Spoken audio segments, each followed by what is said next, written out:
هذه القصيدة من كلمات الشاعر عمرو حيدر ناجي صلاح من أهالي محافظة دمار مديرية عتمة قرية المطبابة. أداء المنشد محمد عزان، تسجيلات استوديو تراك المهندس عبد الرحمن الصباحي.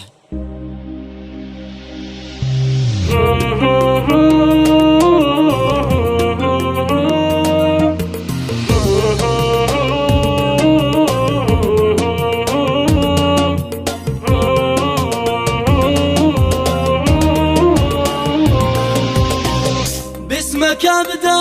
الهي فوق 70 تعلى، يا من الروح ملكه سرها امر غيبي، انت وحدك الهي ذي دعيته وصلى، جيت عبدا ذليلا منتشي كاس قلبي، رحمتك يا الهي انت نسيت واخطاي، يا من العفو عنده استر اليوم عيبي، انت وحدك الهي في دعيته وناجي، انت وحدك الهي الدواء يا طبيبي، بعدها قلت يا رب من اخذته وشلي، يوم جات منيه والقدر امر غيبي، سالت العين بعده وانهدم ركن ذا البيت، واصبح العمر بعده محترق في لهيبي، ويش اسوي بعيشي والتمني ويا لي، بعد ما اصبحت وحدي راضيك يا حبيبي، هد قلبي رحيلك سالت العين وبكى، وكل قلب تعلق في هواك الرطيب، ليتني عشت عمري في رضاكم وافني،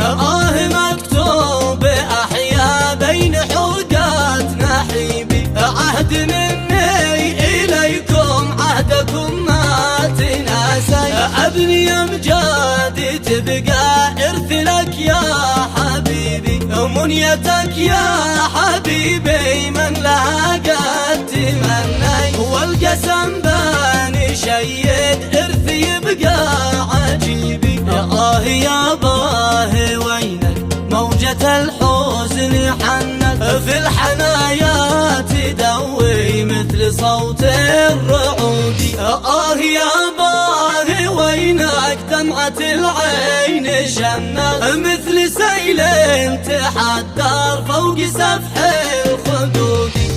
يا باه وينك الحياة ما تهنت، في وجودك وانت راحتي في الوجود، يا باه وينك ونت الروح انك حازن بعد فقدك وانت ضيف اللحود، يا باه وينك انت الروح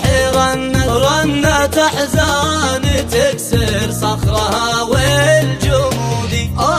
يا باه وينك روحنا ما تخلت، مثل مجدك بنينا معلنه من وجودي،